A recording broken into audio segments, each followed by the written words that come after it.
I love a piano. We're going to try to let you listen to it. Maybe. Maybe not. Technology.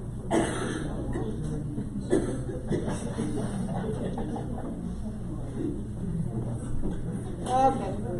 Or not. Come by the archives later. We'll play fair. And believe me, it will never leave your head. Also popular at the time, It's a Long Way to Tipperary. That's another one that'll get stuck in your head.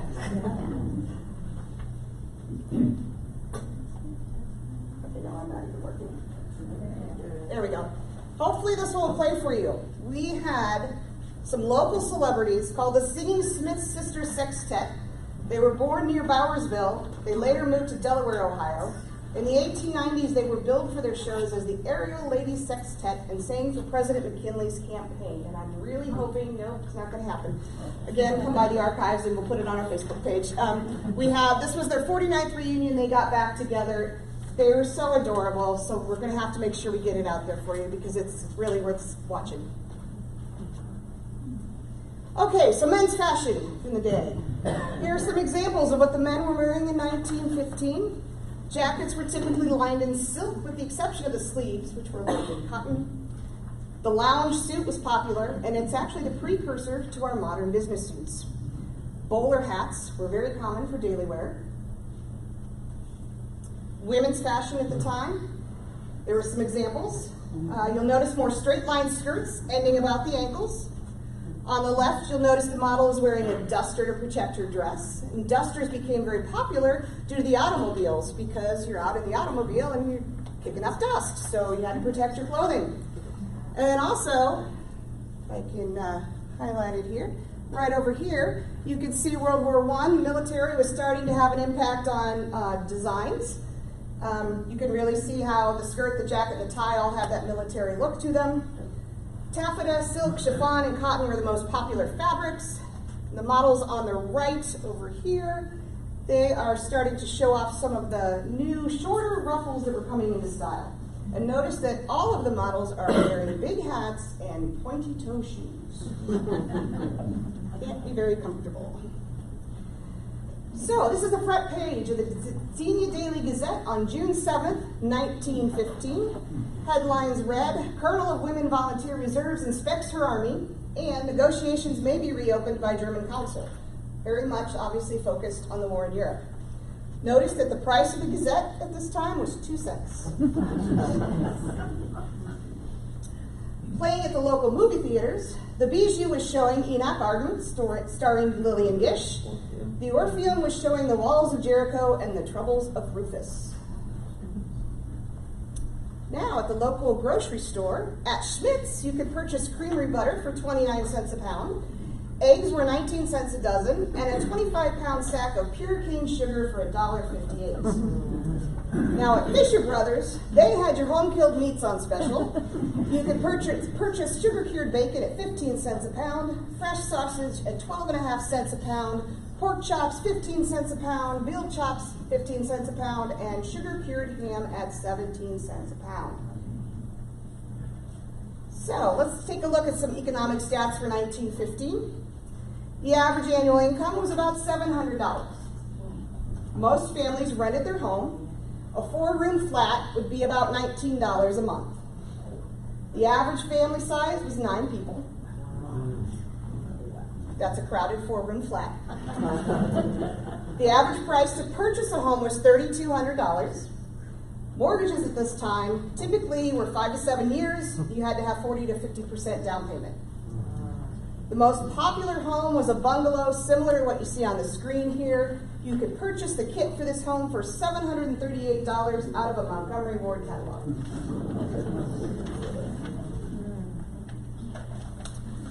So now that we've seen the home, once you purchased or rented your home, what types of amenities were you going to have inside? So at this time, very few homes actually had running water. Most homes were heated by wood or coal, although gas stoves were starting to be sold. Most homes were not yet wired for electricity. Indoor toilets were not yet common, but if you were lucky enough to have one, it was likely in a closet. Telephones were becoming more common, but they were not yet direct dial. You had to pick up and go through the operator to make your calls. Refrigerators were not yet a thing, because remember, we don't have electricity in our homes. So you had to have small ice boxes, which meant you were going and visiting your local grocer or butcher quite often. Singer sewing machines were very common in homes because, again, even though we saw the fashion at the times, most clothing was made inside the home. The Hoover vacuum was invented in 1915, but again, we don't have electricity in most of our homes, so most homes did not have a Hoover vacuum in them. Laundry day most likely meant using a scrub board and a scrub board and soap and hanging your laundry out to dry. If you were lucky enough, you might be able to afford one of these fancy contraptions over here, your automatic washer, but most people did not have those. So, now that we've traveled back in time to 1915, we're going to move on to the real reason that everybody's here today. We're going to get into that copper box, and we're going to remove items one by one. So what we're going to do is, as we remove the items, we're going to tell you what it is, lay it on the table. There will be an opportunity at the end of the presentation today for everybody to come up and take pictures of it. And then also, we're going to be taking the items back to the archives, and we're going to have them there all week on exhibit if people want to come and take a look at them. So if you know some folks who weren't able to attend today, let them know they can either come by this afternoon or they can come by this week, because this is Greene County History Week, and we want to share Greene County history. So, okay.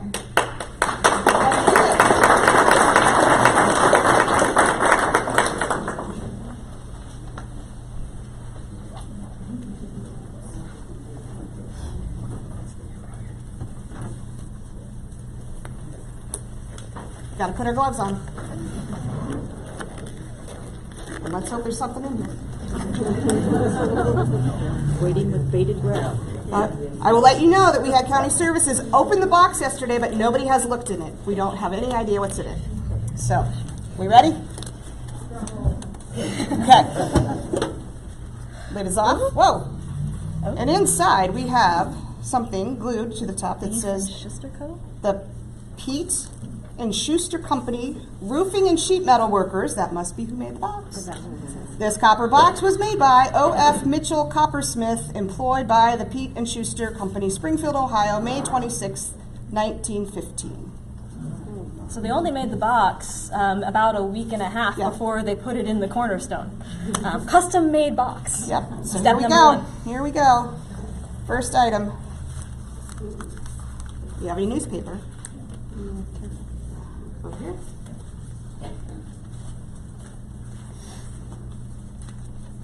So this is not Al Capone's vault. We do have items. Yay! Okay, we have the Greene County Journal. Oh, and that was a pretty short term. Jamestown, Ohio, Friday, May 28, 1915. Class of 1915 goes into world. Memorial Day in Jamestown. So not in bad shape at all. Is it good enough to pick up? Do you know the cost of it? Yeah, is the cost on the front? 5 cents. Well, and I believe the Greene County Journal was a relatively short-lived newspaper, if I recall correctly. No, it was printed up. So it was printed up into the 40s. Okay, I stand corrected. Printed until the 40s. This is why we love having local historians around. And actually, front page cornerstone to be laid. Makes sense. Yep, cornerstone of the new Jefferson Township Centralized School, which is to be one of the finest in this section of the state. All right.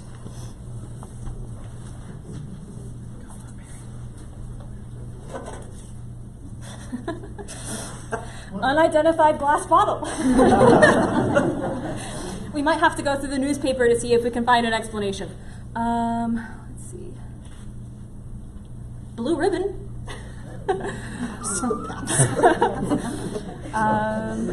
It looks like it has a CC marking on the side, so I'm guessing it's a medicine vial of some kind. 1915, with the war, medical conditions during World War I were one of the highest causes of death. So apparently, sorry, yeah, there's still a cork in it. Yes. So it may have had something in it. Yeah, it looks like, well, it's hard to tell from the glass. There's definitely dust inside, so the cork was not effective. Cork does degrade. But we do have, again, what appears to be a medicinal bottle. You can follow our social media as we delve into the mystery of why this was in there.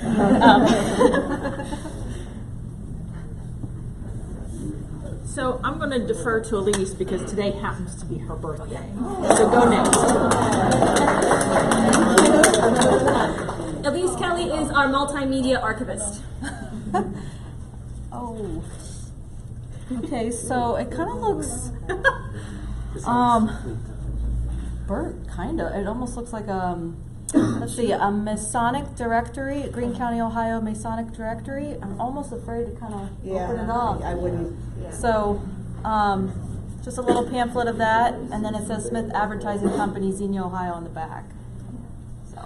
And again, the Masons were the ones who were laying the cornerstone, so it does make sense that the Masons would include perhaps their directory from the time period. Wow, there's lots.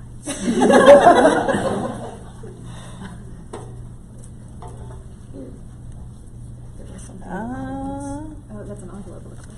Yeah, there's what appears to potentially have been correspondence of some sort. Maybe someone has written because it's folded in the back like an envelope.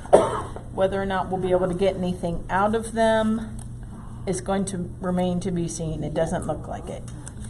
So, and there's several of those. Bummer. Yes, there are several of those.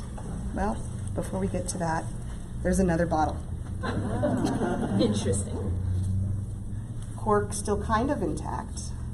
Looks like it might have had a label. Might have had a label. Not that we can Which read is- it now. There's a little bit of it left back here, but I think it might have had something in it at one time.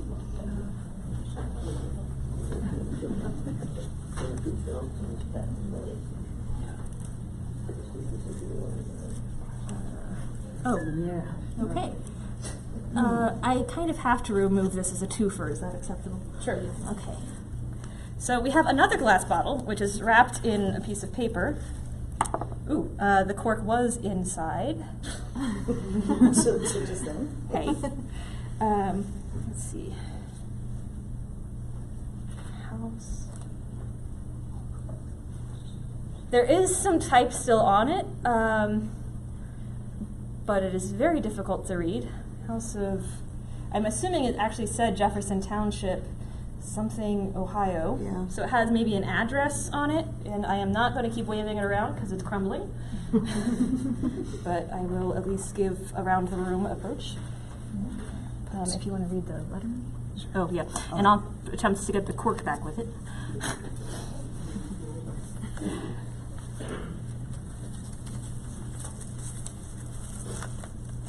This has seen better days.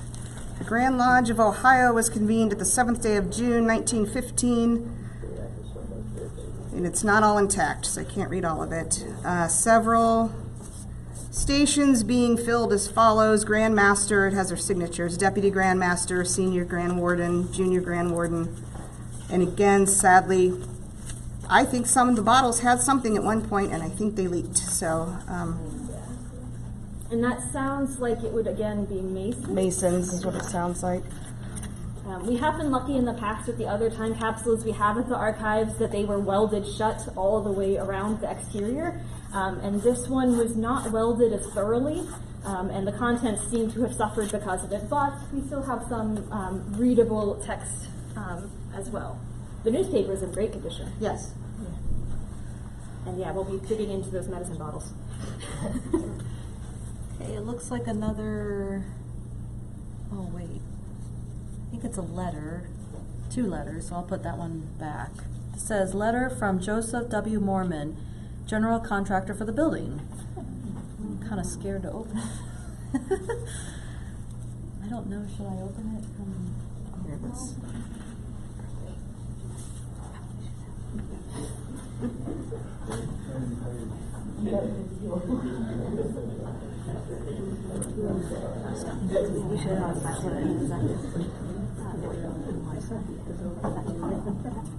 Yeah, I'll let you.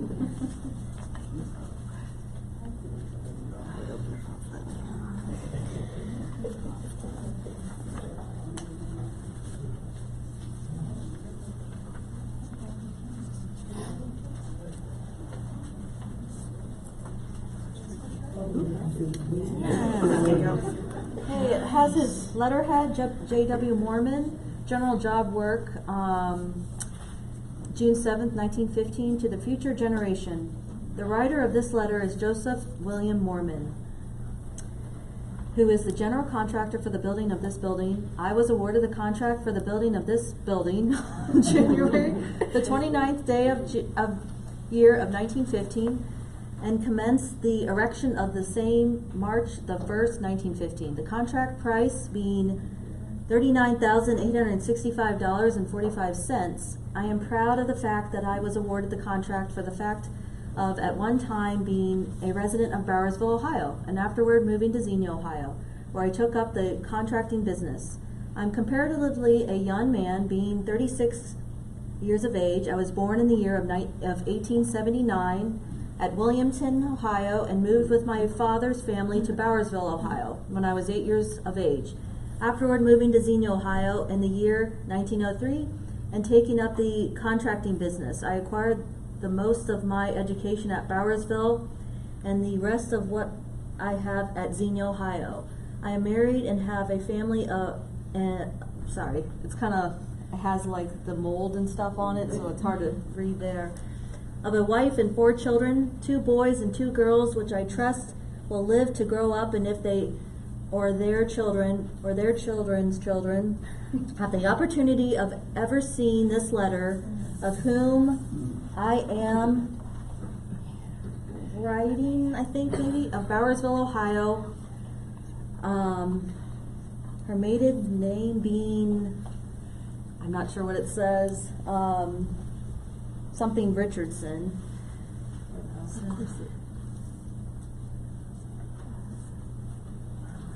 Sure. Yeah. Jenny Richardson. Jenny Richardson. I trust that this building may be a great blessing to the future generation, and that it may stand as a monument to my memory of my name, and that I may live to see many great men and women made in the building for which it is being built. The cornerstone of this building was laid into place on June 7th, 1915. Oh, that's great.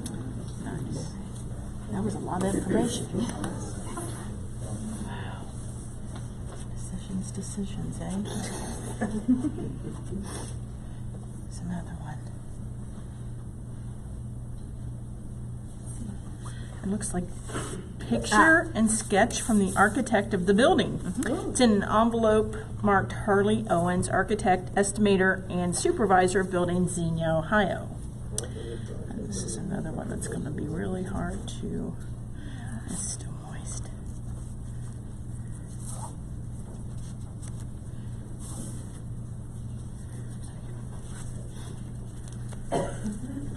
Looks like there's a newspaper clipping. Maybe a couple. It might be the one that we saw. Probably. Yeah. So it's kind of funny because the first thing I saw was Tarzan and the Apes on the back. Proposed new centralized school in Jefferson Township. So yes, the drawing that we had seen previously.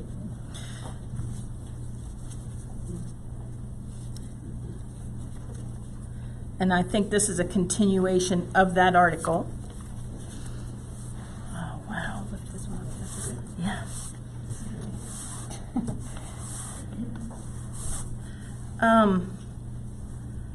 Okay.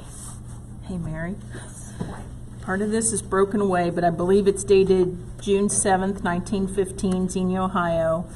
And because I'm getting up in age, I'm going to ask Mary to read this one. I'm also a little louder. This is a picture of Harley W. Owens, the architect of the building in which it is found in the cornerstone. This building was built in the year 1915 and is the first centralized school building built in Greene County, Ohio. The architect is a native of Greene County, born on the Wilmington Pike near Xenia in the year 1858, March the 1st. and was appointed architect of this building in the year 1914 and supervised the construction of this building during the year of 1915. I trust that I may so live that I may be in the minds of the people when this archive may be found. May our God bless this building for the purpose in which it is intended. Okay, cyanotype. Or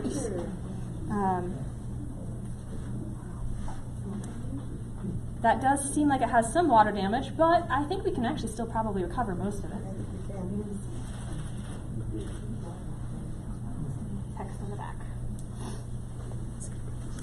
Yeah, I was going to say, was this, I think, this with this.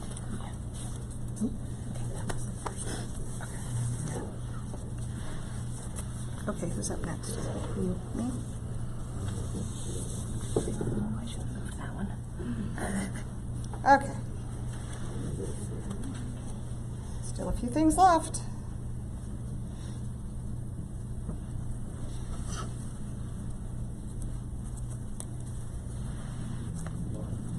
Oh, we have a pin, straight pin. Oh, this one's damaged badly. What's left of the straight pin?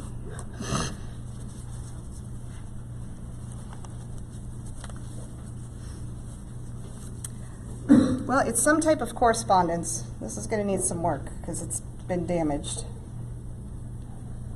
And the straight pin is what's left of it is still holding it together, so I can't open it. So we still have more mysteries. So we to still have more uncover. mysteries. So we're just going to leave that there because I don't want to damage it any worse than it's already. Something to look forward to. Yep. Just a couple more things in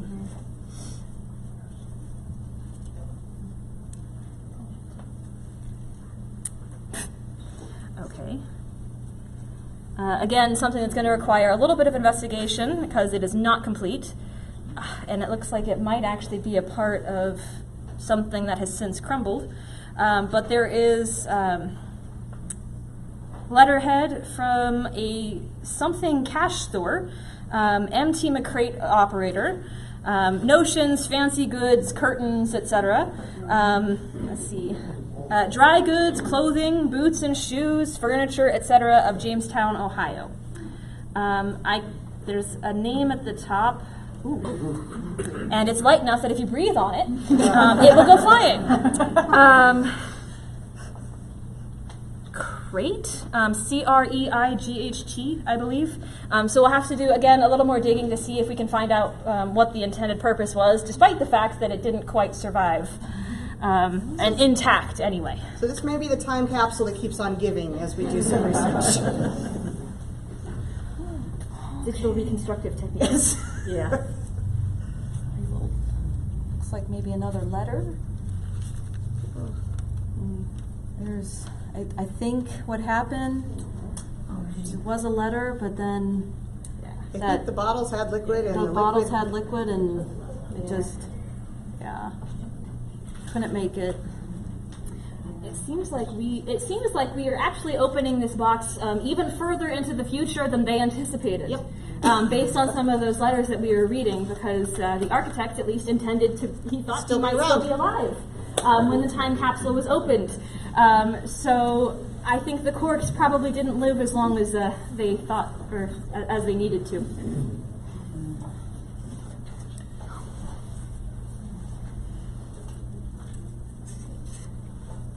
And looks like this is the last item. And there's something we can read. It is delicate. Yeah, it's bad. Okay, signing names, yeah. Yeah. So it's a list of names in of course, script handwriting. Either no heading, so we don't know who they are. School board members, possibly. Possibly. Ooh, there's more on the inside. Okay. We aren't going to be able to read the whole list of names at the moment because it will take some deciphering and possibly some, again, reconstruction. Yes. Not going to move it anymore. All right. And just so you That's can it. see. I might do a wrap. Well, Sure. they'll be able to come up and see it as well. Yeah. But I'm going to tilt this just a little bit. You can see that at some point the box did suffer some damage on the side here as well, which might be contributing to some of our issues. We aren't entirely sure what caused that. It was entirely encased in stone except for the back, so it's a little interesting that that happened. But as Mary said, they didn't seal the entire copper box. They only sealed the 4 corners. So, and if they also included bottles with liquid, and it looks like the liquid escaped the bottles. So. And again, you'll have an opportunity to come look at all the items. All right, so that's it. You are welcome. We've got one more thing. Maybe. Sorry, it does not like the gloves. All right. Okay. So this event is the first of Greene County History Week, which continues into next week. We are very excited to have more partners for this Greene County History Week than we have had in the past. The Greene County Library is participating, and of course they are a fantastic resource for local history and genealogy.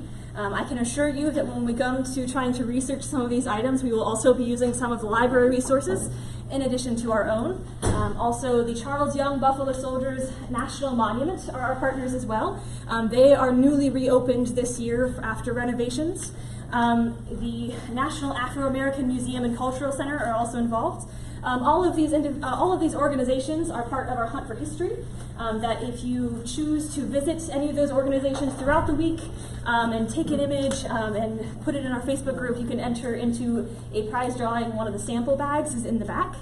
This is an excellent opportunity for you to continue to explore Greene County's history as you are here today doing. So you all have an insert in your program that should explain some more of those details, give you some more special events to look forward to. We hope you will take part in our History Week events. And thank you all for coming today. I believe Christy will be coming back to give a closing remark. Thank you, Christy. Thank